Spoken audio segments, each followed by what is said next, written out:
And we are back for another casual conversation with the classic, and I'm here with two very special guests, none other than Max Mitchell and Brady of Boom Wrestling. Guys, if you do not know what Boom Pro Wrestling is, it is the hottest, newest independent promotion here in the Pacific Northwest, more specifically Vancouver, British Columbia, Canada. You guys know that's where I'm from. And we got another independent promotion that just popped up. They're 2 shows in. They've been solid. They've been a blast. We'll get more into it. But what's up, guys? How you doing, man? Hey, I'm coming back on. This is my second time on. It is your second. Well, that was a different show. That's just the regular podcast. That's just the TWC show you were on. This is I didn't know Casual Conversations. This is the show where I've interviewed like just the 2. This was more okay. So quick detour. This was more the pandemic started, and I didn't know what to do because I got stuck in Canada, and I was supposed to like, go back to LA and whatnot. And I was like, well, okay, I already do the weekly podcast, but I'm like, it'd be cool to interview people.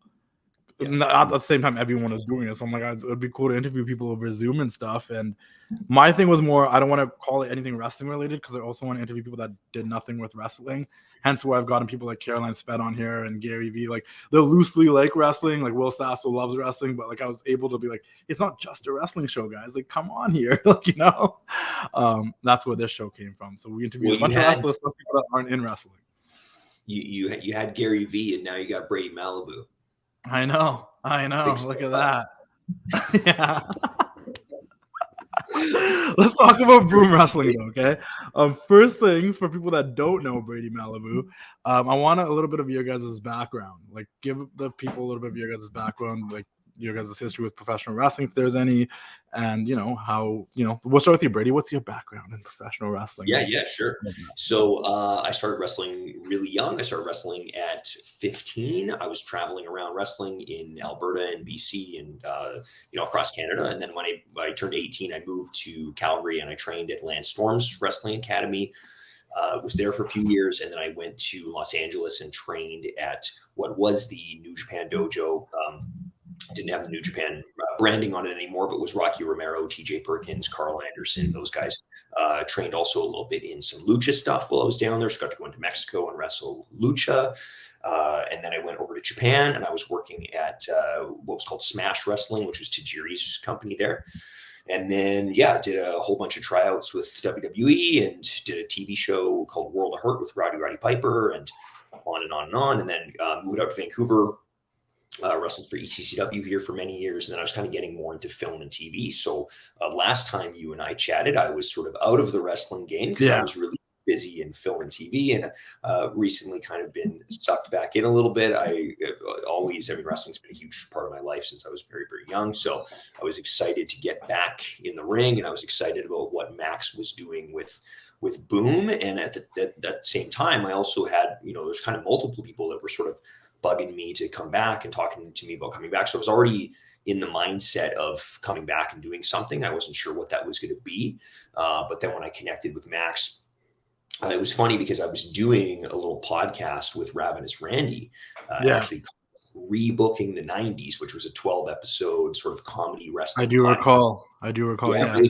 So we drafted these 2 rosters of 90s wrestlers, and like, each week we would sort of explain what we booked our wrestling show, right? Yeah. And so, Randy introduced me to Max, and Max was doing his thing. I'll let him explain that. But, it just felt like the right sort of fit for me. And we'll talk a little bit about kind of like what Boom Wrestling is. But I think for the Brady Malibu character, it really fit perfectly. It's pretty cool because that's true. The last time we talked, you were doing the Paper Champions thing. It was you and Paul Lazenby. You guys came into the old studio. We had you on the TWC show. We talked about that. And we did talk about your background in wrestling. And at that point, I didn't really get to see a ton of your stuff. But I went to Calgary recently for one of the dungeon shows, the one they had over Stampede weekend. And one of the evenings, we hung out at Brooke's house. Brooke is Lindsay's sister. And she has all these tapes of all these shows that happened in Calgary back in the day in the Victoria Pavilion and all this stuff. Yeah. And we were just going through tapes. I was there, Harry was there, Mo was there, like a bunch of us. We were just hanging out, drinking some beers, watching this old Calgary wrestling with young TJ and young Harry and young everybody. And then you kept popping. I'm like, oh my God. I've actually never seen Brady wrestle. So I'm like, This is awesome, and I was actually like really hyped to see it. I was like, oh, Brady. I'm like, yeah, like I do know Brady. I'm like, it's super cool. Yeah, so, like I was in that Alberta scene. I got to train with TJ and Harry and Natty at BJ's gym, and I got lots of FaceTime with Teddy Hart. I tweeted today because this is kind of a funny story I tweeted today, because this trailer came out today for this documentary that's going to be on Peacock about Teddy. Yeah, and I saw that. I tweeted that, and this is a true story. The first WWE tryout I ever had, I was 18. I had actually just turned 18. I actually told them I was 17 when they booked me, and I told them I was 18. So I lied to them to get booked, but I actually was 18. It seemed like all of you guys are doing that because you guys all look really young in those videos. Yeah, I don't know if you can get away with that kind of stuff anymore. We used to do that stuff. So then I show up at the building, it's SmackDown, and they are pairing us up for like tryout matches before the show in front of the agents. And there was like, I don't know, 6 or 8 of us there, like TJ and Harry and Natty and everybody. And they were like, okay, this guy with this guy and this guy with this guy. And I'm like, anyone but Ted, anyone but Ted, anyone but Ted. Okay, Brady and Ted. And they put me in with Ted. And we're like, I've never wrestled Ted before. Ted is doing this weird shit that I'd never even seen before. And then Ted tells me that he's going to give me a pile driver on the guardrail outside the ring, like that, because WWE has those like thicker guardrails. So the black ones that are thick that Jeff Hardy used to be able to run on. Yeah. He's like, yeah, and then I'm going to give you a pile driver. And the ref was like, absolutely not. That was my first tryout match ever. I was like, I don't even remember, like, I was such a blur, like having to have so No, I got hyped, and it's cool to see all you guys from, you guys are all young doing the thing, like, and a lot of you guys are just trying to do like these cool big spots in the middle of the matches and stuff, and it was a vibe. Max, what is your background, and what made you want to get involved in the wacky, crazy world of professional wrestling? Oh man, my background, like in terms of wrestling, zero. I figured that's why I asked what made you want to get involved. Yeah, I didn't even watch it when I was a kid. I watched it for 3 months in 1997, and then the Montreal Screwjob happened, and I was like, well, I hate that. Like this sucks.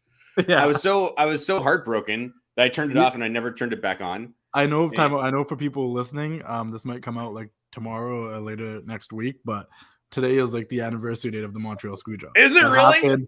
Today in 1997. Wow. I had no idea. Yeah, that's crazy, man. Yeah, my so the guy actually who's sort of like acts as our MC for the shows, Travis, his lifelong friend. He had moved to Calgary. He was a big wrestling fan, and he moved from Calgary. He was living with my family, and so he was watching Raw. So I watched it for a bit. I got wrapped up in it, and then the screw job happened, and I just felt so betrayed, heartbroken that I was like, well, I'm not watching this again, and I really never did until. I don't even know. Like, I guess 7 years ago was 2015, maybe? Yeah. Trav had me over to watch WrestleMania, and I was just like I hadn't opened my mind to wrestling in so long, and it was just like so weird. It's just like the strangest thing. Everything about it is so bizarre. And I just really started obsessing about it from that point forward. And I started just like trying to consume as much of it as I possibly could. And eventually, was watching WWE every week, eventually found New Japan because New Japan World had just kicked up, and that really expanded my mind in a major way. Yeah. And then Lucha Underground really sort of like took it to the next level for me. I'm a weird Lucha Underground like simp. I just love Lucha Underground to the nth degree. I would bring it back in a heartbeat if I could. It's the most unique one out of the 3 you mentioned because it was literally based to be like it was based to be a soap opera. It was never meant to be like wrestling. It was the soap opera. It was all story-based characters. A lot of the wrestlers that people know now were actually in Lucha Underground under masks as different characters. Like it was a whole different thing. It was a show. Totally. Yeah. It was so great. Funny Teddy Hart connection with Lucha Underground. I know this sounds crazy, but Penta and Phoenix both claim that they were trained by Teddy Hart. Did you know that? I didn't know that. Do they?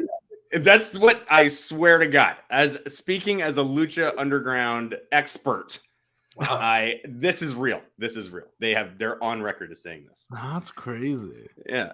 Anyway, so while this is all happening, I happen to be producing all these live comedy. So I'm for 10 plus years producing live alternate in quotes comedy here in Vancouver, doing very strange shows, like, you know, some stand-up shows, but then we would do things like, oh, let's do a stand-up show, but let's blindfold the comedian and let's make them wear white noise headphones so they cannot see or hear the audience. Now let's get them to go up on stage and do their set. And so we used to do like a lot of really bizarre things, and I really cut my teeth doing these really high concept shows that required a lot of production for audiences of 20 to 30 people. Yeah. So we got a lot of experience doing that and really learned a lot about how to put on a show, but how to market a show, how to the business side of doing a show, all that kind of stuff. And then eventually, you know, at some point in my mind, I was like, I would really love to do a wrestling show because I think I can pull it off. But I just don't, I need a ring. I need this. I need that. And then finally, weirdly, my wife, you know, this doesn't really make sense. It's kind of goes like from having this idea of doing a wrestling show, and then why do you actually do one? I don't really know. There's a magical moment that takes place. And I was about to turn 40. I had a baby on the way, first child. And somehow out of the ether, divine inspiration, we're going to have this private wrestling show for all my friends and family. And it's going to be a one night only single elimination tournament. And each wrestler in the tournament is going to represent a potential middle name for my unborn daughter. Yeah.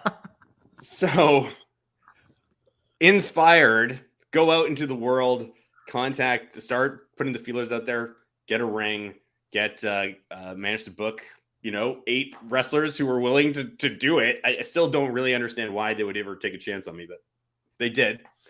And it was a success. I mean, it was by no means perfect, but it was a huge success. And it really gave me the confidence. When did this happen? This was in March. Okay. This was in March. Yeah. I started with a bracket of 64 names. And then every day we would cross off one name, and everybody, like, you know, friends and family, they're all getting really invested in it. Because I knew that most people don't care about wrestling at all. In fact, some people actively dislike it. So in order to get all these people who either don't care or dislike it to give a shit, can I swear on this? I'm sorry. No, 100%. Okay. It's casual conversation. Okay. I can't tell you how many people just came on and swore without even asking. Well, I don't know if it's a vibe I give. Like, oh, this guy's chill. I'm just going to say fuck this and fuck that. I'm like, no, I don't. No problem. I don't know. But yeah, so, you know, I knew I needed to get a hook in all these people's brains. So that's really why we started doing the middle name thing. So all these people, they have opinions, and, you know, we're gathering them up in small groups, and we're like, you know, the next bracket is Cabana versus Cynthia or whatever it was. Yeah. And they would have opinions, and people started really caring and rooting for names. And then when we got to the final 8, that's when and at this point, my daughter had been born. At this point, we're like, boom, this is where this has all been leading. You have to be at this location. How many shows was this? Is one show, or was it? It was just one show, but the whole preamble, the 64 name elimination bracket, that was all just done over social media. Okay, and then when it came down to the final 8, that was the show. That was the show and the reveal. Origin to a wrestling company I've heard in my life. Okay, they're not like, oh, we both like wrestling, or we thought we'd get into it, so we want to name our baby. So yes, yeah, dude. If you go to my personal Instagram, there is an 1.5-hour live bracket reveal that took place at the beginning. Yeah, where I've got this newborn who's literally 2 days home from the hospital, strapped to my chest, and I'm in front of this huge bracket thing, and I'm pulling off notes and revealing names. All these comedians are calling in. They're talking about their names, all this sort of stuff. It was so wild and so fun. And yeah, that sort of spurred it all on. So anyways, we did this wrestling show, and it was great. And wait, who won? What was the name? The final 2 names that came. So my daughter's name is Coco. Yeah. That's her first name. And so the 2 names that ended up in the final, Ravenous Randy Myers represented the name Harriet, and Uncle Daddy Tony Baroni represented the name Orko. So it could have been Coco Orko. Names? What's that? Did they pick the names? No, they're not going to let them pick the names. Oh, yeah. I'm like, Harriet and Orko. Okay. Yeah, that's funny because when I first pitched Baroni on that idea, on the whole concept too, he's like, "So you want me to like pick the name, and then I'll decide like I'll book the show, and I'll figure out what your daughter's name is." I'm like, "No, I don't want that at all." Yeah. For a minute, So, I forgot that wrestling gets booked, and I was like, "Wait, so who won, and how did we get there?" It's crazy. Yes, it's crazy how many wrestlers during that whole experience were like, "Okay, so," and I guess like we'll just pick the name. I'm like, no, you're not gonna pick the name. I'm picking the name. I know what the name was 6 months ago, but wow.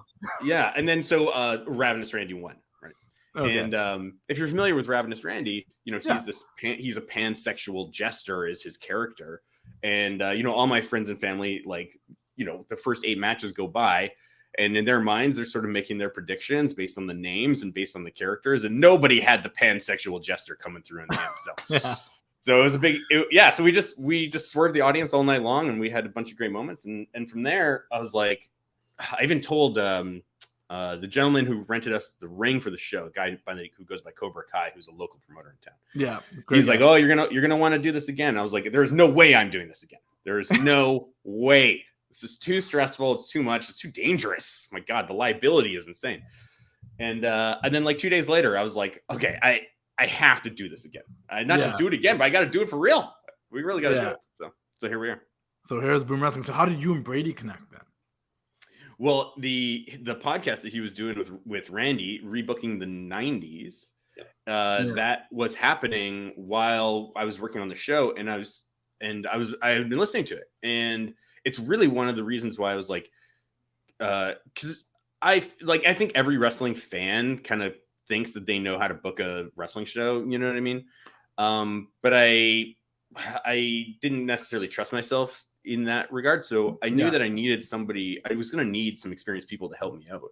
And then here was this podcast that was going on where it's not, and for folks who haven't listened to their podcast, it's not the two of them both sitting down and booking the same show and talking about what they're going to do with the same fantasy company. It's two different companies that are sort of going back and forth. So we heard these two guys, and they're booking these two different wrestling shows with these two different rosters, and they're coming up with all these ideas. And I'm just like listening to it in my mind. I'm like, this is what I want my show to be.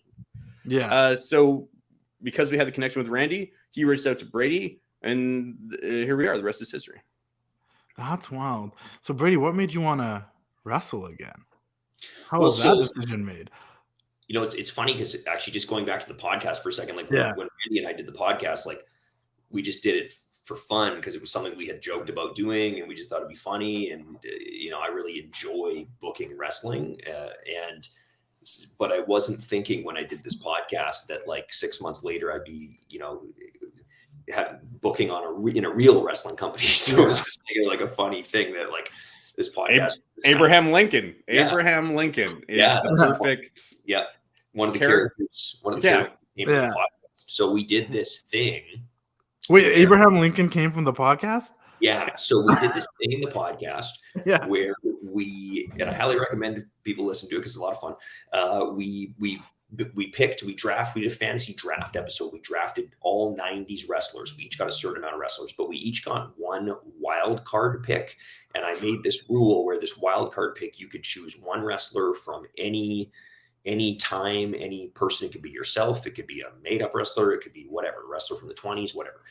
And I chose Bruiser Brody. Yeah. And Randy chose Abraham Lincoln, and then he booked, you know, he had this whole feud with Abraham Lincoln's top hat versus Buff Bagwell's top hat. He had this really funny kind of thing. I need to listen to this podcast. It's a lot of fun. So then when we sat down to chat about Boom for the first time, somebody joked like, "Oh, well, we have to have Abe Lincoln." Like it was just like from the podcast, right? And then we started thinking like, what if we actually like really put a guy in the Abe Lincoln costume? Like, and you know, I don't want to throw around too many of the ideas because some of them we use, but there was some real fun stuff that came from that. And now Abe Lincoln, we have a guy portraying Abe Lincoln, and it's super over and it's fun and it's like a huge part of our shows. But I think it's important. I think it's an important note for anybody listening who hasn't seen, you know, hasn't come to a Boom show, is that Lincoln.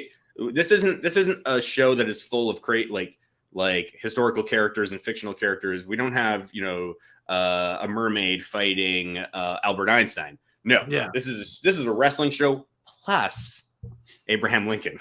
Yeah, like everyone else are serious legit wrestlers, but then there's Abraham Lincoln there. Oh, and Lincoln is a legit wrestler. He is. Oh no, I know who is. I know who Lincoln is. So I know he's wearing Lincoln, so I get it, but like, oh yeah, it is something that gets, and that's the one thing I was gonna bring this up at some point, but like I came to the first show and I came to the second show, and the thing that I noticed right off the bat was, even by the second show, the people that came there dressed up in the Halloween costumes and everything, which was really cool that people came dressed up and they participated in all of that. But that aside, like, and I said this to Brady when I talked to him after, I'm like, you know what the really cool thing was is that like everyone that was here tonight, whether they were at the first show or they heard stuff word of mouth, they saw clips, they all knew what was going on. It's 2 shows and everybody already knew the shtick by show number 2. They knew who to chant, they knew who to cheer, they knew who to boo, they knew who the bad guys were, they knew who to the chant for. Like there was a referee, it might be a family member of yours. It's my mother.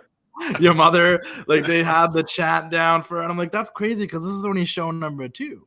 Meaning, yes, there's returning customers and returning audience, but also like they're with it, they're into it, they're vibing with it, they're feeling it, and they know coming to it is an experience that they enjoy doing. There's alcohol. I think that's a big thing to play. For anyone that wants to go to one of these shows, is alcohol. And beers. I don't work for any wrestling promotion in Pacific Northwest. I'm not signed to any. I have no complete affiliation to either one. I love them all. Shout out to NEW, shout out to WrestleCore, old ECCW and everything. But I always said the best shows out of all the shows I go to, the best shows that most people have the most fun is when there's alcohol served. Yeah. So like, because it lets people let loose and feel a little bit more free, and it's a good time. It's a great time. Thanks, man. You know, I feel like we're trying to do something very difficult right now, which is to create a family-friendly environment, but still be able to serve alcohol. Yeah, and a lot of the vibe that we go for is the same sort of celebration that you feel like at a wedding reception or something like that, right? Where you got a grandma who's dancing with a 5-year-old, but then over in the corner, 3 groomsmen are like, there's some drama, you know, they've had too much to drink. Yeah. And we're gonna try our best to keep that up for as long as we can. And one of the, you know, we talk to the audience about that at the beginning of every show, which is like, this is supposed to be fun for everyone. This is a safe space. The whole purpose of this is to have a good time. So come and like help us continue to keep these vibes so positive. So so we sense that too. You know, we even make it even slightly more dangerous because we really are serious about having $4 beers as one of the options.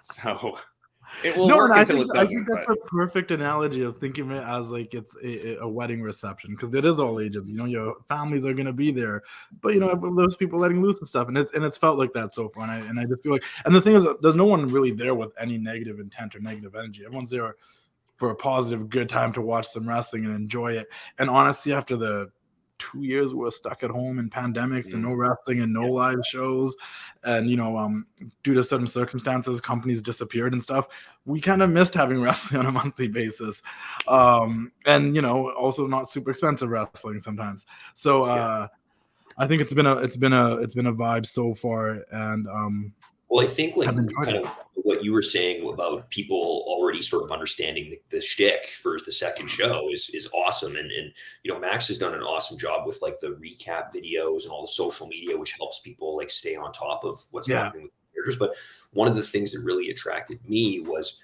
I've probably wrestled for 50 or 60 promotions through the years since I've been wrestling since I was 15. And so one of the things that I saw that was often missing was like so many wrestling companies all over the world, whether you're in BC or Alberta or Florida or wherever you are, is like they're often just sort of like this guy versus this guy. Like they just sort of assemble these cards, and then you come to the next show and some of the same guys are there and they're wrestling other guys, and there isn't really a lot of like long-term storytelling or real like character development. So, you know, my as you know, Justin, you know, my background, I have a film production company, and so we make movies, we make shows, we produce. Beat me to my question of how you brought that with you this time around, but continue. Yeah.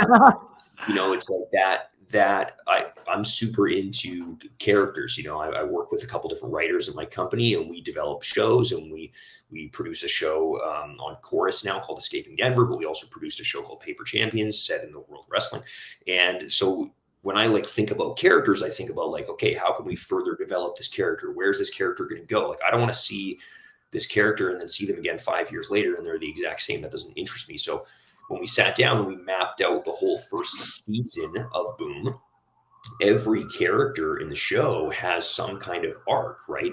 So, and some characters are just there to service others' stories and stuff. But like, it was important that we combined great wrestling with some awesome comedy as well, because I think those two things go hand in hand in terms of attracting casual fans. But also, how do we tell these longer term stories? Because I think an issue with independent wrestling is just that the shows are a little bit too random, and it's a fun night out for some people, but what's going to make them actually come back? Because I've brought friends over the years to independent wrestling shows, and they said, oh, that was cool. That was a lot of fun. Like, but were they going to come back? Probably not, right?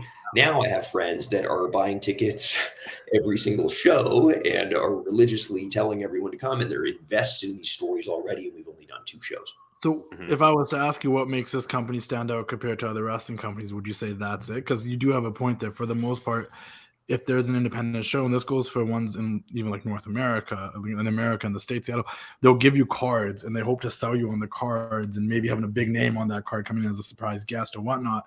Because we've seen a lot of that. And they'll have really good matches. And if you love wrestling, you'll be, oh, I'm going to go see this guy wrestle this guy. They're both booked for that night. That's going to be a blast. That's what draws them in.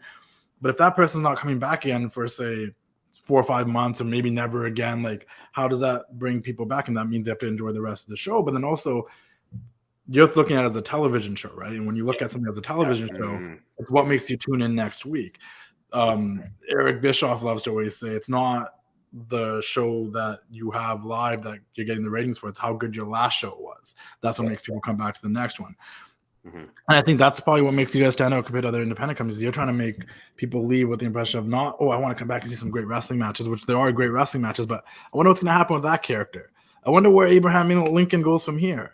Oh, Sharif got a match from Malik and Brady guys. Will he ever get his match back? Like, there's things you're trying to get people invested in those characters, because once you invest in those characters, they'll continue to want to come. The audience that is going to come back time and time again for amazing wrestling matches is quite small, to be realistic, right? Like I'm a huge fan. Like, I grew up on Ring of Honor and ECW and New Japan Pro Wrestling and Ultimo Dragons Toryumon. Like I love to talk about like hardcore, like technical. I trained Lance Storm, right? So I'm super into that stuff. But I know that my friends that I hang out with from the gym don't give a shit, but they love costumes and characters and like a fun time. And so if we can mix those things together well, because if you think about, the wrestling audience that exists in the world today is not as big as it was in the late 80s or the late 90s, right?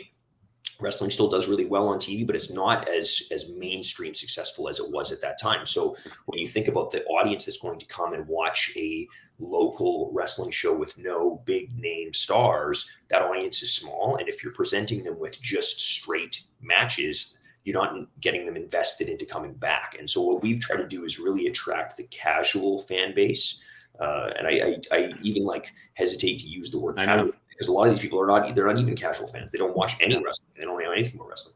So we're trying to attract people to come out for a fun night. And I think it's almost more like the brand that's going to sell them, because we have sold out multiple shows without even announcing a single match. I think October or November, maybe we had one match announced for October, but we're selling shows out without having to line up a card, because it's the brand and the experience of seeing a Boom show versus just these are the matches that you're going to get. It's totally the opposite of the wrestling that I fell in love with. I guess that's not true, because I do love, like I said, like Lucha Underground to me is like just the I'm doing the chef's kiss right now. Stories and characters. That's what Lucha Underground was. That's right. But certainly I think that the first coming into the existence of AEW and the first couple of years of AEW, nobody wanted sports entertainment, right? It's even a gimmick that they use in AEW. Oh, I'm a sports entertainer. Oh, you suck. We hate you. We don't want that. We want wrestling, right? And so we are going against the grain here a little bit, and we're definitely being, ironically, I'd say we're actually being quite counter wrestling culture, because we're leaning pretty hard into trying to put on a sports entertainment show. We have this one wrestler, a young guy fresh out of the dojo. His name is HBKJ, highly benevolent, Kieran Gill, I think his name. Oh God, I only know him as HBKJ in my mind. Yeah, but his whole gimmick is like he's doing the I'm a heel. I love sports entertainment, therefore you should boo me. But I tried to warn him a little bit. I was like, I don't think that this crowd is going to be down with that. I think that it's almost the opposite.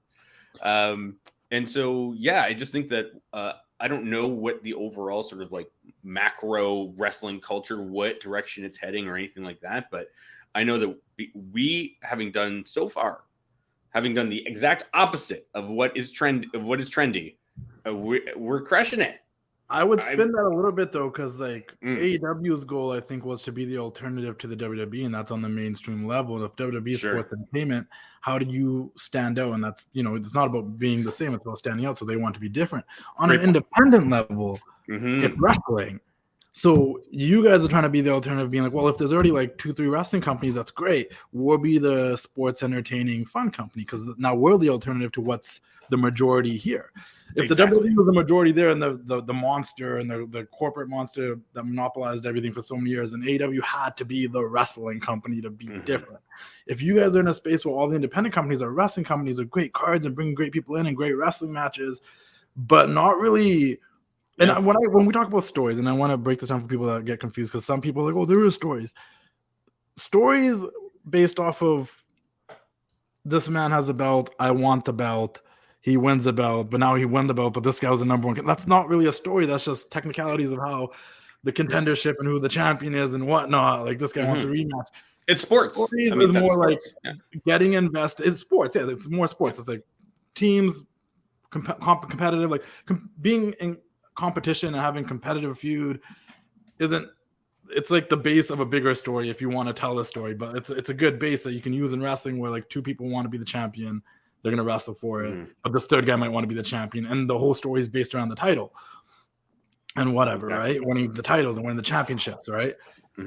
But then there's the whole idea of telling a story where it's not really based on the title and the championships, but it's based on the people involved. We're meaning like you can have two people that are fighting over nothing in terms of like championship belts or titles, but could still have a feud because they dislike each other, and you guys are going to give them a legitimate, proper definition or reason of why they dislike each other, that people are going to want to see them fight, and it has to do with nothing. That's the plan, level, because they'll have really good matches that have no substance in terms of story, but you guys are going to add stories to every single one of your matches. So even if wrestler A and wrestler B aren't wrestling for a title, everyone in that place knows why they're wrestling each other. We try. Brady, I know you want to jump in here. Oh no, you go.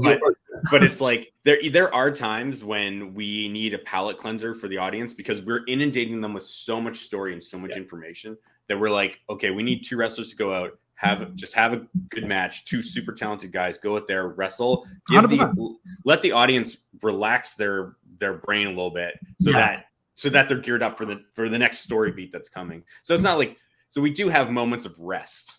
For 100%. You need those matches anyways. That's part of a show. You need the matches that just get people on their feet or enjoy the wrestling, and you need to introduce new people, and that's how you're going to do it. Totally. But yeah, I'm getting what you're trying to say. Is like it's you guys are trying to be an alternative in this independent wrestling space compared to. And I think it also helps. It also helps too that Max comes from outside of wrestling, having promoted comedy for a long time, so he knows what works in that kind of world, and he's able to tie it in. Because I think one of the other issues that I've seen over the years of working for all these wrestling promotions and working with other wrestlers is, I always call it, with another friend of mine who's been in the business for a long time, we talk about the wrestling bubble, and when you're in the wrestling bubble, you cannot see outside of that. You have a very streamlined vision of like, this is what independent wrestling has to be. So me getting out of wrestling for the last few years and getting into doing strictly more film and TV stuff has been awesome, because I was able to step outside of the wrestling bubble and see wrestling from a very different perspective. And I think sometimes there are independent wrestlers or independent promoters that they're just really set in their way, and they can't see maybe what we're trying to do, or just maybe even alternative ideas or ways of doing things, right? So we've come in from being outside of the wrestling business and applied a different approach to it. And I think like the comedy stuff that we're doing is done in a tasteful way that mixes in the great athletic wrestling, because there have been, and there currently are, pure comedy wrestling promotions all over the world. And them are, to be honest, not very good, because the wrestling is just not good. Like the wrestling is just too. There's not a good balance. You need a balance. They don't balance. Like they don't really use talent that's not as good, or You know, like there's, I mean, for example, like DDT in Japan, it has some awesome stuff, but then they also have some stuff that I'm like, oh, like, and there's other promotions in North America that exist. I've seen some stuff. I love DDT. I don't know. I strive. I would give anything for. I've seen some firework butt stuff. Yeah. Well, yeah. Good. Yeah. Stuff like that. We're not doing that. But yeah, I think we just need to combine, because I think everyone that's behind this thing really also appreciates great. You know, we're all big like Japanese wrestling fans and AEW fans and WWE fans, and like, so we still really appreciate great wrestling. We just there's no takeaway from the wrestling. The match between Evan Rivers and Coco Flash. Flash. I was like thinking of his Instagram name. I was like, what's his wrestling? Like, that was a really good wrestling match. Oh yeah, it was like a banger. It was a banger. Like, it was a banger of the night. It was like a really good wrestling match. You know, so like there's no lack of good wrestling on that. Show. Also, if you guys are coming from that TV world, you know that there can be more to it. And I think another benefit for like a lot of the younger guys coming up right now, working in your promotion, is without them really knowing it. Unlike some other promotions sometimes, and this is not a dog in any promotion, some promotions do this. They book wrestling matches, they have the matches, and they have a great show, and everyone has a great time, but you're preparing them for what they might have to deal with when they go somewhere else. If their dreams is to go to the WWE or somewhere else, they're going to be like, well, can you talk? We want you to play this character. Can you do it? And a lot of these guys probably wouldn't get those reps, and if they were just working the indies, because I always say about, like, openly, like, I think Ricochet is a tremendous wrestler, right? Yeah. I'm a fan, so I can say this shit. No one's gonna get mad at me. I think Ricochet's a tremendous wrestler, right? But I'm like, and it's not his fault. But I'm like, the independent scene during his time coming up, I'm like, nobody told these guys to cut promos. In Lucha Underground, he was Prince Puma. He had one sentence, I think, the entire series. Yeah, but like that was never something like, you know, it's not like. You know, and if you talk to someone that's probably older than me, they're like, you know, back in the territories before Macho Man came into the WWF, you already knew who the Macho Man was before Jake the Snake hit, because they got to practice these characters and they got to practice their promos, and they got over their fears of how to speak and how to portray a character. And I think a lot of independents, they don't allow people to do that. They allow people to go out there and wrestle and get those reps in, which is tremendous. That's great. You want to get those reps in, but they don't really get those reps in of like acting skills and portraying a character and talking. And hey, go cut a promo out there. And if you bomb, like, I'd rather you bomb here than, you know, try to do it on the big mainstream shows and bomb there. And they're like, whenever letting this guy cut a promo again, you know.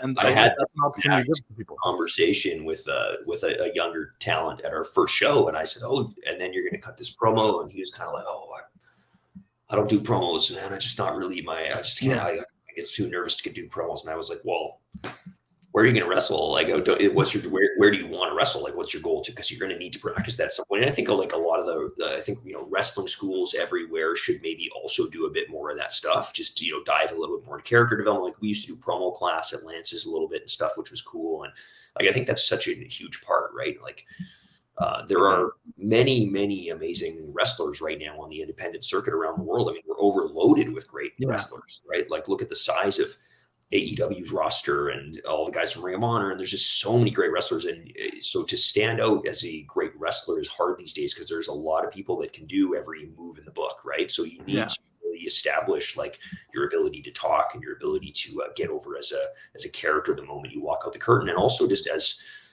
someone that's memorable. You know, when you're on a show with 15 or 20 other performers, when people leave the next day, what 2 or 3 or 4 performers are they going to remember? I think that's important too. No, 100%.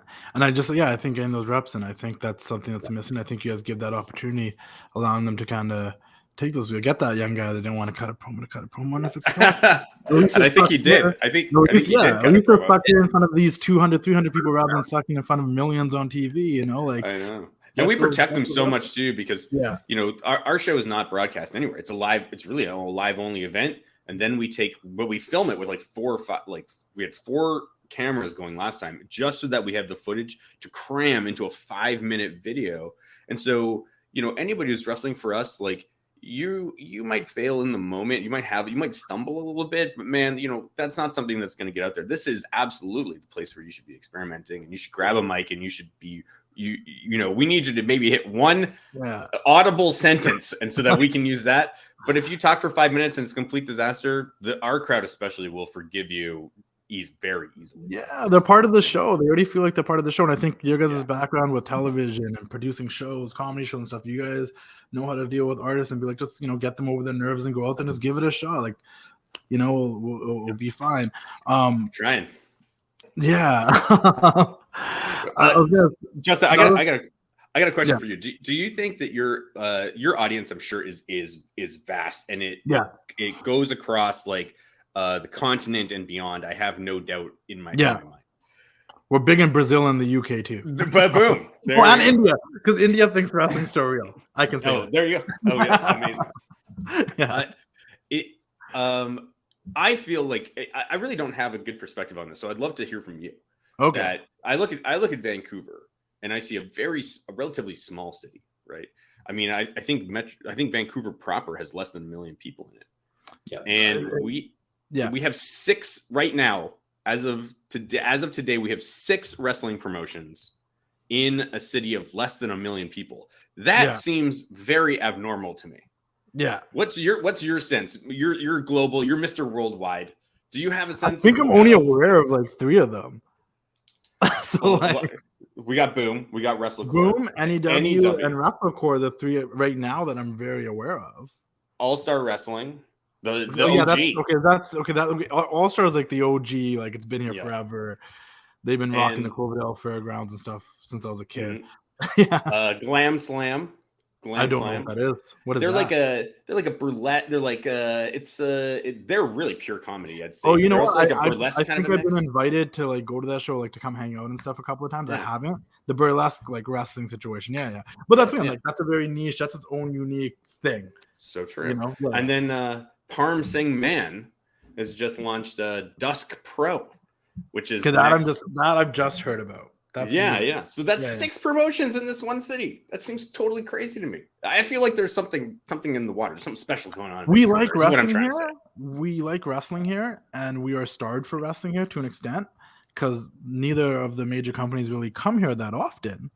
WWE comes in, if they do, once a year, and we're lucky if we get I personally like the house shows more as a fan because the wrestlers are more interactive and they're like more fun and you can yell at them, they'll yell back. Sometimes the TV tapings are hit or miss, but obviously it'd be nice to have a big TV taping for a SmackDown or a Raw. They had SmackDown here February 14th, 2020.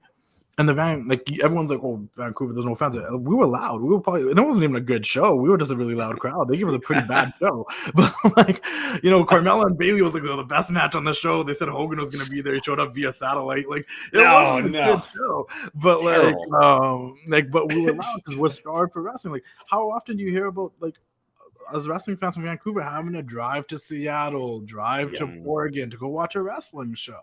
So I think that's thing, and also we're such a mosh pit of, and this goes for all major metropolis areas, whether it's Toronto or New York or LA. We're a lot of cultures here where people come from all over the place, and I think a lot of us were kids when wrestling had its boom phase in the 90s and 80s, right? Mm-hmm. So it's like a nostalgia thing for us, you know. So sure. And then the younger people like it because they're kids, and wrestling's like so cool when you're a kid. And I think that's the thing. And we have the culture of wanting to go out on a Friday, Saturday night, have some drinks, and enjoy a show, and find something to do. And for 4 or 5 months a year, it's raining here, so how can we get inside somewhere? I think there's room for it. It's the marketing of it and what makes you stand out, what makes you want to come back, right? I haven't been to many wrestling shows in Vancouver that weren't sold out to an extent. People want to go. Those Commodore shows when ECW was doing them twice a year, they would always sell out because it was twice a year and it was a big deal, and that was the show you could drink at, yada yada yada. Totally, because ECCW they would never have alcohol. Right. They wouldn't at the regular shows, but at the Commodore they did, and that was sold out before you could even buy a ticket. The rest of them, you could probably still walk up to the door and get a ticket. Standing room would be there and stuff. You couldn't drink or nothing. It was very fun.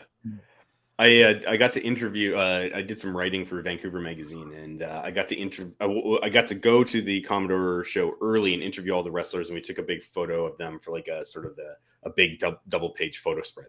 And so I got a quote from all these different guys who were in the show, and Scotty Mack polarizing figure right now, but he gave such a great quote at the time about ECCW at the Commodore, because he said, we have sold out the Commodore at the time. He's like, we've sold out the Commodore twice a year for the past 3 or 4 years, whatever it was. And he said, show me a local band that has done the same thing.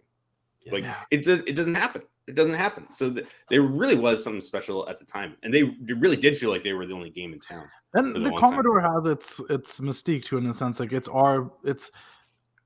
I myself have seen bands there, like before they popped off at the Commodore in the small concerts, and being like, oh, I saw the Killers at the Commodore. Oh, I saw like back, I saw like Kings of Leon at the Commodore back when, Wow. And then next, they come back the second time around, they're doing Rogers Arena or BC Place or something. But like, that's what the Commodore is kind of for Vancouver. It's that place where bands that have like that underground following or drop maybe their first album, they'll come do the Commodore first, and then they'll come back when they're doing the big tour. And I think it's really cool because that wrestling could sell that place out. I wanted to watch, and when the Canucks were in the NHL playoffs and actually killing it, like I watched like a fair share of games at the Commodore. Like it's that spot, so it's cool.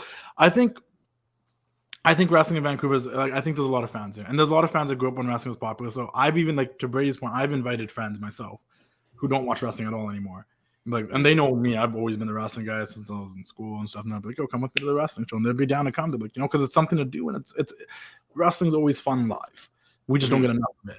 But to your point, have a lot of those friends been like, "I want to come with you to the next one"? Yeah, not really, because there's nothing really bringing them back. Like you said, like there's an appetite for people to come see these types of shows, but it's like, how can we keep them? Because like, I know I'm a couple of years older than you, Justin, and like a lot of people in my age range are the people where, if wrestling ever comes up, they're like, oh, I used to watch wrestling in 2000. Stone Cold, Hulk Hogan, Randy Savage. In 20 years, and then they think it's so cool, and they're interested in coming on. They didn't know wrestling existed in Vancouver or whatever, and it's like this. So those are the kinds of people that we're trying to go after, because I think the hardcore wrestling fans, we really appreciate those fans. We love those fans. We want those fans at the show too. This show is also for them, but they're gonna find it.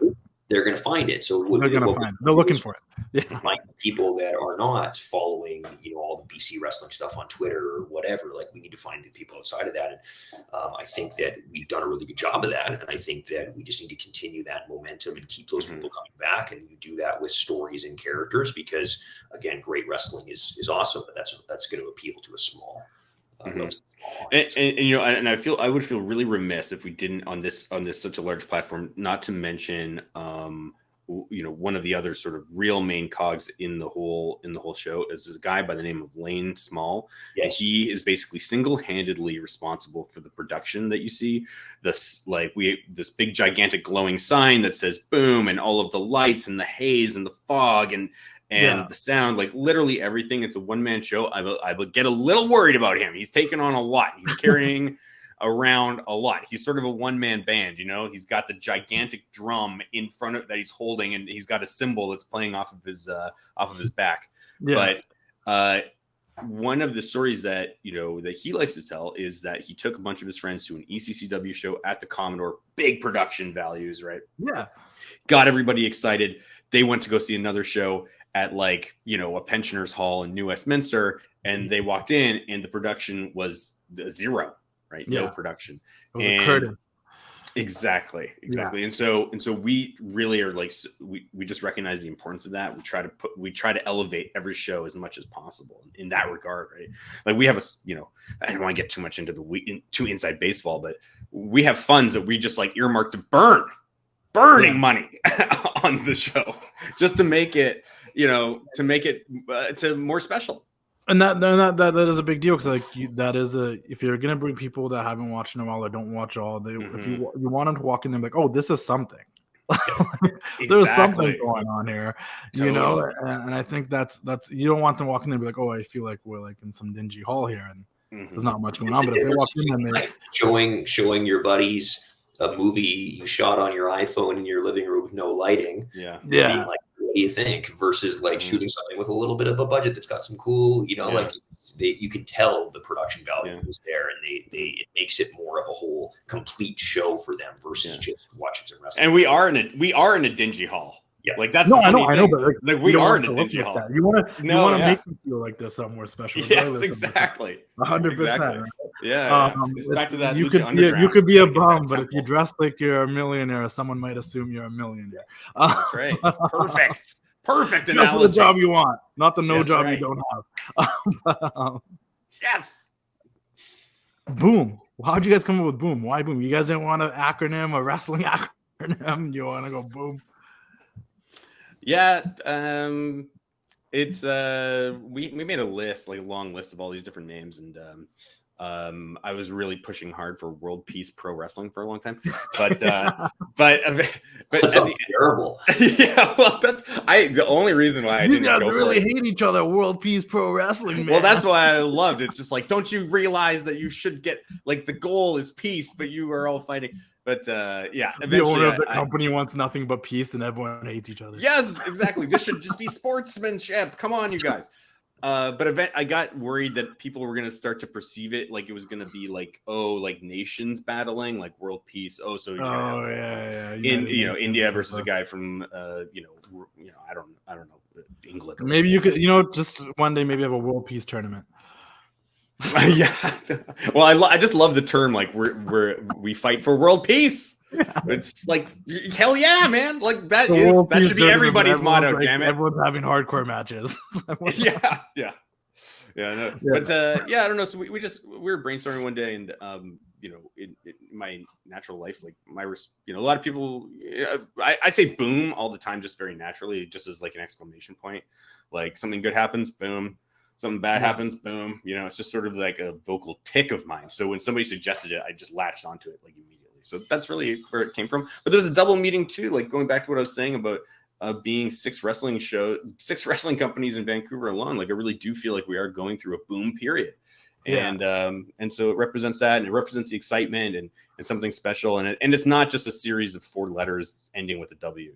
So I mean, we have one sports team, technically, or 2 if you want to say the BC Lions too. Those lacrosse. There's the Whitecaps. Oh, those are Whitecaps. So 3, okay. Yeah, there's the Canadians, the Vancouver Canadians. Who are they? They're the baseball team. Oh, no way! Shows you how much I know about sports. Oh, Justin, you gotta go. I used to be a Canucks fan. I'm a hockey guy. That's why I knew that. Oh, you gotta go see Canadians game. So good. Kid, I've been to a handful of BC Lions games, and I went to a lacrosse game not too long ago. But it's just there's I don't know, just entertainment wise, it really like there's stuff, but like it's not I don't know what the stuff is. Like concerts come and go, comedians come and go. You know what I mean? Like I think people just want things to do, man, and I think that's why there's a boom with wrestling right now. We're all finding things at some point too. Like I was like 23 when I'm like, I don't want to step foot in another club ever again unless it's outside of Vancouver. You know what I mean? Like I'll go clubbing in Miami or Vegas. I'm like, in Vancouver, I'm good. Like, you know what I mean? So sure. Like, you're looking for alternative things to do, man, to have a good time. And you just don't know about them, and that's the real. That's the hardest part. Is marketing, because everybody has a good idea. Like coming through comedy, lots of funny people in the city. Lots of people are there's a lot of talent here, but people don't put the emphasis in their planning and in their production of how are you actually going to tell people about your show. So I'm glad you went there, because you went exactly where I was trying to go. Because the one thing I also think that was really cool that you guys are doing is, everybody does utilize it, but it seems like you guys are trying to make an extra effort with your social media, because those videos, those moving graphics of the people with the music in the background, making a cheesy face or doing something, like every time I came across one of those when I opened my Instagram, I'm like, oh, this shit's funny, and I want to see what they were gonna do, which is making me stay there to watch it. Like, what is this person going to do? I wonder what they're going to do in this little video clip. And I thought that was super creative. It's easy to get a match card or posters and plug them up there. It's a good idea. It's never a bad idea to get somebody to cut a promo and post it. But you guys are doing extra stuff, like those little cool video clips. I'm like, oh, this is cool. I've never seen at least a wrestling company in BC do that, right? Like these cool, like, to kind of make it seem like, hey, there's a show coming. Look at this person. Check out these 2 guys. Oh, that guy looks like an asshole. Like, it's good stuff. Yeah, I don't know. Like Brady, I feel like I've been talking too much. No, this is good, and it's so the social media is all Max. So I'm gonna leave this one. I think I just Yeah, I would encourage your listeners to go to our Boom Instagram account, because you can really see it. Like, you know, it's hard to understand without seeing it. But yeah, you know, so specifically, I think, you know, what we've been able to do is we have a real focus on trying on the characters, right? Yeah. So who are these characters? Who are these wrestlers? Who do they embody? Who's a good guy? Who's a bad guy? What is it that, if we got two bad guys, what makes Billy Swade different than Uncle Daddy Tony Baroni, right? And so how do we want to communicate that in sort of subtle and visual ways? So that was that's really the goal always, is how do we continue to remind and teach our audience about the characters. And what we did, which was especially effective, which is what you're, I believe, referring to, is what we did for our October show, where all we really did is we set up, and that was mostly all that. What was incredible, I went into that thing because, like, you know, the wrestlers show up before the show, and we talk about what we think is going to happen, and we just had a table set up in the corner with a camera, and on the table was a bunch of candy in like Halloween stuff. And I hadn't, you know, I was expecting myself to be standing there and sort of like bringing the wrestlers in, giving them some direction. Okay, now I want you to do this. Now I want you to do that. And then, okay, now you're done. And now the next person comes in. But I was running around like, you know, chicken with my head cut off, trying to get all the other production stuff going. And so one at a time, they just rolled up. They did their own thing because, of course, they know their characters, right? They didn't need direction. They just needed the camera and the props, and they knew exactly how to communicate what they wanted to communicate. We just captured it. And then I just threw a little, you know, some titles on there and some fancy, you know, filters and whatever. But really, like, it's just about, you know, wrestling. We're just trying to curate talent and put them in situations to succeed. And part of that is we can do that with social media too. You just have to sort of give them some parameters. I haven't seen any company do something like that, and I was like, oh, this is catchy. And like I said, it reminded me of, like, you know, when you, like, so a very specific memory I'm gonna give you right now, but when you would get like the old video games, right? Like there was these old video games, WCW ones. There's like this Nitro one and a Thunder one, and you would go select a player, and you could press square, and they would cut a promo why you should or shouldn't select them. They're giving you that little extra. So even if those wrestlers, at the time, obviously, I knew all the wrestlers, but if I was playing with a friend, they're like, I don't know who this guy is. I'm like, go press square. They'll cut a promo, and they'd watch me like, oh, I like this guy. You're giving a bit of their character to them to be like, oh, I don't know, there's something about this guy that stood out to me. I like him. I want to see him. I want to play as him. I want, you know what I mean? And I think, you know, once again, absolutely. Smart promoting is obviously putting the match card out there, putting out the poster, getting us to cut promos and talking stuff too as well. But you have the power of social media, like, use it to the fullest extent. And I think you guys do a really cool job with that as well. Who are some talent that you think people should really look out for when it comes to Boom Wrestling? Malibu, take it away, man. Yeah, I think that there was a guy that everyone's kind of talking about on the last show, Casey Ferreira, who's just fantastic. Young talent out of the Lionsgate Dojo. I mean, Lionsgate Dojo is just putting out all sorts of great, obviously some fantastic trainers there too.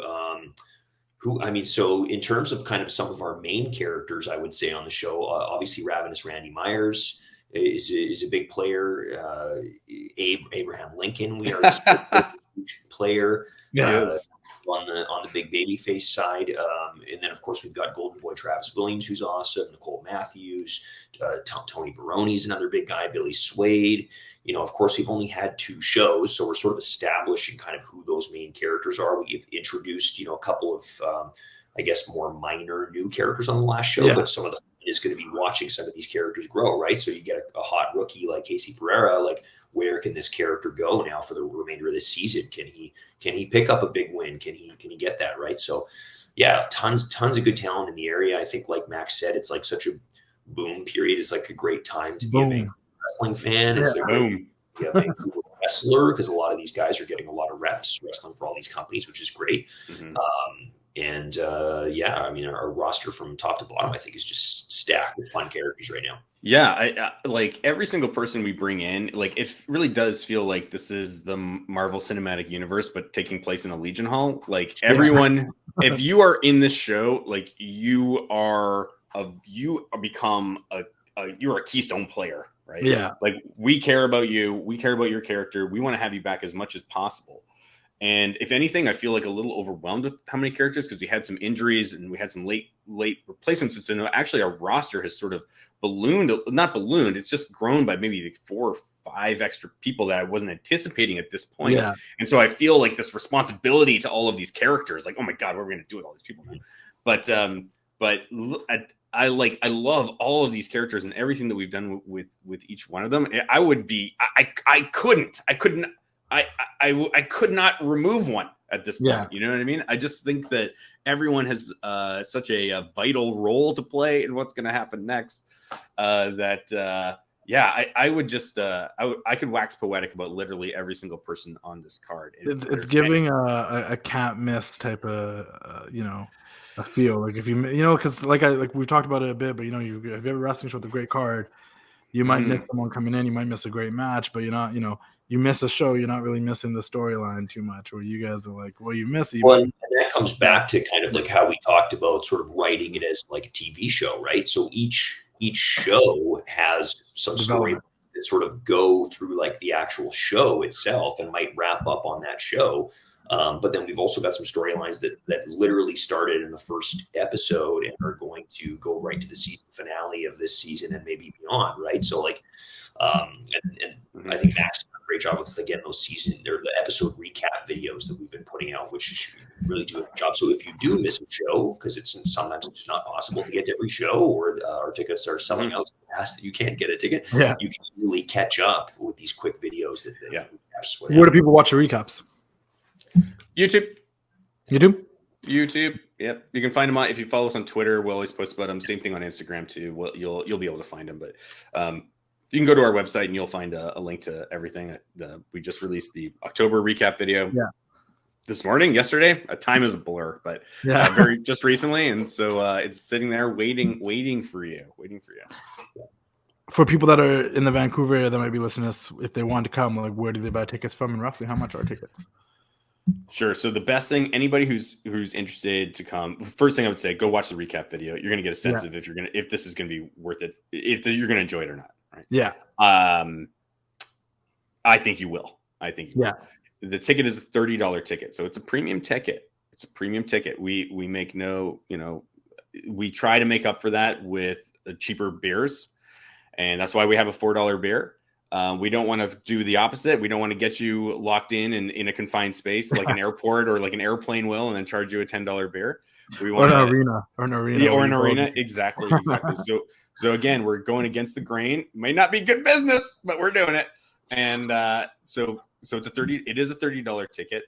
And what I would recommend you do is follow us on either Twitter or on Instagram, and keep a close eye, because when we are about to put tickets out, we will post, hey, tickets are going to go on sale to the general public soon. But if you're reading this, send us a DM. We will give you a pre-sale code right now. And the amount of people that don't catch that or don't ignore it, and we're not trying to hide it. It's not an Easter egg that you find. We're just like, hey, if you care enough that you want a pre-sale code, just ask us. And I really recommend that everyone does it, because the tickets, once they go on sale to the general public, they're basically gone. So, so that is the best way to get involved with Boom. And also, I should say that as soon as you bought a ticket, you can, there's a little, the check box there, like, oh, do you want to be on the mailing list? Say yes, because you get the pre-sale code that way too, for the next show. Right. So that's it. We just want to have you back, basically. And we want to have the people who are there to be the most enthusiastic about the show. When is the next show? Brady? November 26th. And unfortunately for everyone listening, it's already sold out. But we have a wait list. We have a wait list. So we've sold out. So November 26th, our third show. We have sold out all 3 shows far in advance. So this is a hot ticket. Arguably, I would say maybe the hottest ticket in Vancouver wrestling. And 3 shows sold out back to back to back. I mean, that's something. And, you're getting people to want to come back. We typically sell out about 5 weeks in advance. I will personally guarantee that we sell out our 4th show. How about that? So yes, November 26th, it is sold out. We do have a wait list on Eventbrite, and I am the first ever, as you can see here, Vancouver City champion. Justin, you saw that on the last show. I won fair and square, of course. Fair and square. Supposed to defend my title, my first big title defense. The people were excited to see it against my arch nemesis, Ravenous Randy Myers. The plans have changed. Ravenous Randy Myers has to be in Seattle for the Defy show that night. Big ladder match that night. Best of luck to Randy Myers, whatever. I don't care. So now he doesn't get a shot at my prestigious Vancouver City Championship. And I aligned myself with a hot young talent. We were talking about talents to look out for, and I saved this guy because I didn't want to talk about him yet. But there's a guy named Malik Mello, and he has joined. He's made the right decision in life, Justin, because he wants to make a lot of money. He wants to be in main events. He wants to hang out with movie stars like Sachin Sahel. We haven't even mentioned him yet from the 100. That's right. It's How did you get him involved? That's another question I actually meant to ask you, but we'll get there. I only hang out with famous people, Justin. He came there as an audience member. He was just chilling, and then next thing you know, he owes me $5,000. And he owes me face paint on and a cane, and then like a full 360. And that only happened in 2 shows, guys. 2 shows. Yeah. See, you can't miss a show. This is why. That's right. I want him to continue to wear that getup for every show. You think, he was dressed up as for Halloween. Oh no, that's just. I didn't think. I thought that's evil Sachin. Yeah, I think so. So November 26th. Now the main event is myself and Malik with Sachin at ringside. The Entourage still in the main event, taking on the team of Reloaded, Sharif Morrow and Jackie Lee. I defeated Sharif on the first show. I defeated Jackie on the second show. Fair, square, super clean, no cheating or interference whatsoever. So this show, big tag team match in the main event. And I will also guarantee this is going to be the last match that Jackie Lee and Sharif Morrow ever wrestle, because they will not walk out of that Legion alive. In a fair and square match. In a fair and square match. That's right. Straight down the middle. Straight down the middle. That's right. I'm a little concerned about some of your tactics in the past and in the future, but you do get results. There's no question about that. True. I mean, we all want to see. I mean, we'll just wait and see. Can I throw out when the November show is sold out, where we are daring to do something incredibly maybe adventurous is the best way of putting it. Stupid would be maybe the more realistic way of putting it.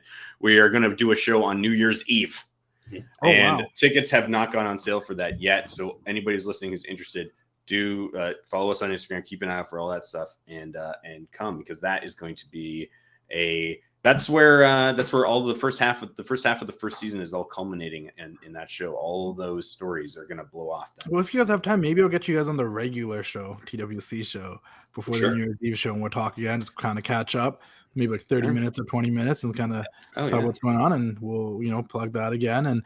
And this is because I want to talk more about Sachin. I want to know if you guys are going to be introducing more titles. I want the other deets. I want to talk about the company today, but I want like the inside. I want to know what's coming up next. Like, what can people look forward to? Malik's a big dude, man.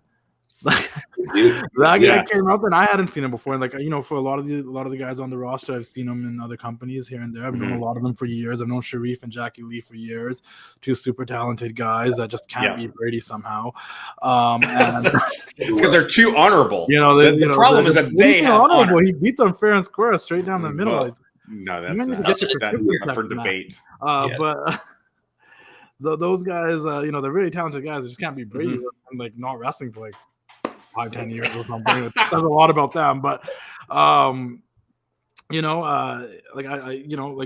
I never knew who Malik was, and this guy came out there and started beating the crap out of my boy Sharif and hitting him with the chair, and did one of the nicest flying elbows I've seen in a while. Stunningly beautiful. That doesn't say too much because I haven't been to a lot of live shows since the pandemic, but it's been the nicest one I've seen live in a while. So he got so much. He's a big man. No, that's what I mean. So much height. Yeah, he got so much height that. And I mentioned this we have a Boom post show podcast. Yeah. And I mentioned this there and this is a shoot. This is real. When he jumped off of that, I was like I was watching it in slow motion, and I became so scared that he was about to destroy the ring, that he's going to hit the ring and the cables are going to snap, the boards are going to fly out, we're going to kill everyone in the front row. Yeah. I had no concern about Sharif's well-being whatsoever. He's a pro. He would have figured it out. I was like, we're in so much trouble. But of course, the ring held up. Thank God. So I boomeranged it.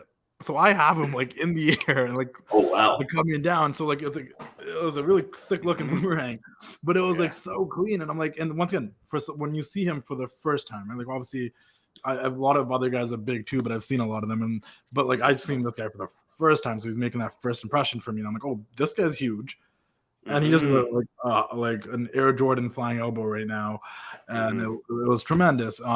And he's aligned himself with Brady, so. Malibu's going to be tough to top. The right decisions in life, I guess. Yeah, you got to have a little insurance policy, man. Yeah, and he's looking out for his future. So, I think that's exciting. I think look, I already want to come back and see what's next for this Malik guy. I've seen him beat someone up with a chair and do a stunning flying elbow, but can he go 10 minutes? Can he go 20 minutes? I don't know. We'll see. We'll find out. Will he be a good insurance policy? Will he be a poor insurance policy? Well, we got a couple. I don't want to give away too much, but we have some very exciting opponents for Malik over the next couple of. There you go. I'm excited, guys. We've got the tag match in the main event. Yep. Okay. What other matches? Is there any other matches booked for the next show? That have been. We got lots. Abraham Lincoln versus Billy Swade. Yeah. So that'll be good. Sorry, I think we have a little bit of a delay now. So I feel I'm not sure if it's on my end or your end. So I don't mean to cut you off if I keep. That's totally fine. Oh, okay, cool. I mean, I think we've caught up actually. Yeah. Who's on the card? We've got Nicole Matthews is going to take on another young phenom from Vancouver Island, a guy by the name of Max Benson. I think he is really going to turn some heads. Really an incredible and dedicated talent and student of the game. He's working really, really hard. And that's going to be, I think could be a contender for match of the night. We've got Billy Swade versus Abraham Lincoln. I'm very excited about that. That's Lincoln's first real test. Both men undefeated going into November. And of course, our big main event is Malibu and Malik versus Sharif and Jackie. Jackie and Sharif looking to get some revenge, having been cheated out of 2 championship opportunities so far. So we'll see how that plays out as well. I feel like you're really biased towards Sharif and Jackie. I don't know. I love Sharif.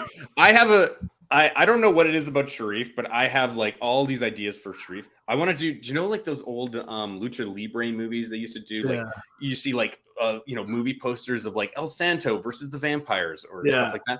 I want to do a shot for shot remake of like El Santo versus Frankenstein, but starring Sharif. He's such a character though, so I understand. I know. Just as a human being, he's such a character. Oh yeah, he's personality. Follow him on Instagram. It's just like it's bizarre. The lifestyle he lives. When I come to wrestling shows, he's one of the people I get most excited to see because it's always just like he's like, oh my god, and it's just like I have some stories about him I probably can't say on the air, but I'm sure. I don't think I want to know him.